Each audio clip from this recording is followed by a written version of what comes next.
Maya and Ethan had lunch together every Friday for 3 years, but they never actually knew anything about each other. They thought they were friends. They knew each other's coffee orders, favorite shows, and the coworkers they hated the most. But when Maya made an unexpected life-changing decision, Ethan realized he did not even know why. This is the story of how two people went from polite coworkers to real friends, and the psychology behind the small moments that made it happen. Every Friday at 12:30, Maya and Ethan sat at the same small table in the office break room. Maya always ordered soup and Ethan always brought a sandwich. They had a routine. They talked about meetings, traffic, and the strange emails their manager sent at 7 o'clock in the morning. They laughed often. They never ran out of words, but they rarely ever said anything real. One Friday, Maya walked in late. She looked tired. Not tired like she didn't sleep well. Heavy tired. The kind of tired that makes someone stare at their food without eating it. Ethan looked up and said the same thing he had said dozens of times. Long week? Maya gave the same answer she always gave. Yeah, busy. Ethan nodded. Same. And began talking about a meeting that annoyed him. And just like that, the moment passed. Maya had offered a tiny opening. Busy was the safe answer. But her face, her quiet voice, and the long pause after it suggested something deeper. Ethan did not notice. Or maybe he noticed, but did not know what to do with it. So he stayed on the surface. Most relationships stay shallow because both people keep choosing the safest possible answer. Psychology research on closeness has found that self-disclosure matters, but so does how the other person responds to it. In other words, sharing something personal can build closeness, but only when the other person seems understanding, caring, and engaged. A week later, Maya came into work looking even more tired. This time, Ethan noticed that she had barely touched her coffee. He almost asked, "Long week?" But something stopped him. He remembered last Friday. He remembered how quickly he had moved on. So he asked a different question. Busy? Or has something else been weighing on you? Maya looked up. For a second, she seemed surprised. Not because the question was dramatic, because someone had noticed. She paused. Then she said, "Honestly, I've been thinking about quitting." Ethan did not expect that. Maya had worked there for years. She was reliable, calm, and good at her job. She never complained much, so Ethan almost gave the easy answer. You should do whatever makes you happy. But that answer would have ended the moment. Instead, he said, "What has made you want to leave?" Maya looked down at her soup. Then she told him. She felt stuck. She felt like every week was the same. She wanted a different career, but she was scared she was not qualified. She had not told many people because she didn't want anyone to think she was failing. That conversation didn't become deep because Ethan asked a brilliant question. It became deep because his question dug a little bit deeper and made Maya feel heard. That is the key. You don't need to jump 10 steps deeper, but one step deeper. Strangers who answered questions that gradually became more personal developed greater closeness than people who only had small talk conversations. The important word is gradually. Maya did not need Ethan to demand her biggest secret. She needed him to create room for an honest answer. Now Ethan had a decision to make after Maya had shared something real.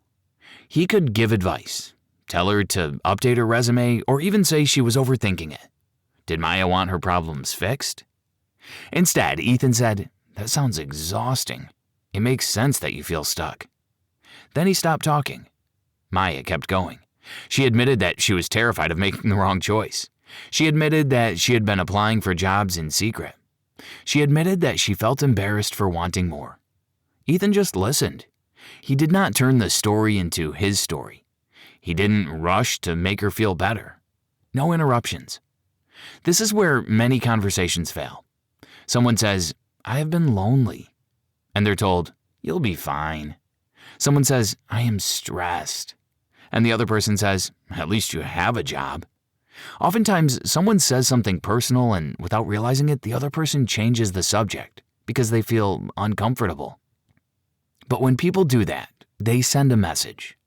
Do not bring that part of yourself here. A caring response doesn't need to be perfect. Sometimes it's just listening. That sounds hard. I'm glad you told me. Do you want to talk more about it? The point is not to fix someone. The point is to show that their honesty is safe with you. The next week, Ethan had barely slept. His dad had been dealing with health problems. Nothing too urgent, but enough to make Ethan check his phone every few minutes. At lunch, Maya noticed. "You seem distracted today," she said. Normally, Ethan would have smiled and said, "Just tired." That was his usual move. Keep it simple, light, and moving. But Maya had trusted him the week before, and something about that made pretending feel harder. So Ethan said, "My dad has some health stuff going on. It's been hard not knowing what happens next." Maya didn't rush to answer. She looked at him. "That sounds scary. You don't have to act like it's nothing." Ethan looked down. Then he nodded. That was the moment their relationship changed. Maya had shared something vulnerable, and Ethan responded with care. Then Ethan shared something vulnerable, and Maya responded the same. That is called reciprocal vulnerability. One person takes a small emotional risk.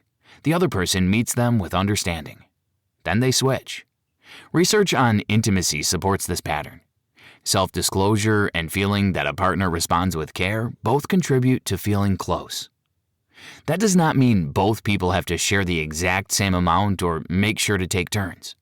It means neither person stays completely hidden.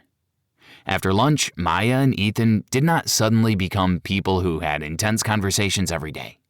The changes were small. They still talked about work, complained about meetings. They still laughed about office drama. But they stopped ignoring the deeper moments.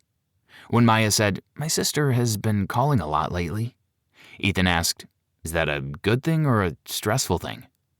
When Ethan said, "I'm tired," Maya asked, "Tired from work or tired from carrying too much?"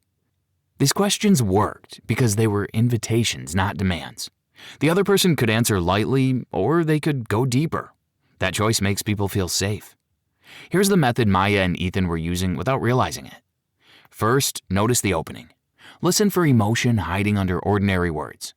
Second, go one step deeper. Ask what something felt like, not only what happened. Third, do not rush to fix it. Let the person finish and see how deep they go. Then match their level. Share something small too when it fits, not your whole life story. Just enough to show you're not hiding behind questions or keeping the conversation on the surface. A few months later, Maya got a new job. It was a job she had been afraid to apply for, but also a job she would love. On her last Friday at the office, she and Ethan sat at the same table where they had spent years talking about traffic and sandwiches. Maya looked nervous. She told Ethan she was excited to leave, but she was also scared they would stop talking once she was gone. Ethan smiled and said, "Then let's not let that happen." It was simple, but it was real. By then, Maya and Ethan were no longer just coworkers who knew each other's routines. They knew what each other was afraid of. They knew what each other was trying to change. They knew what each other carried quietly. That is what closeness really is. Not more time or more talking. Not better small talk. It is the moment one person shares a small truth, and the other person proves they can hold it. So the next time a conversation feels stuck, don't ask, "What interesting thing should I say?" Ask, "What is one step deeper than this?" Then take that step and see if they meet you there.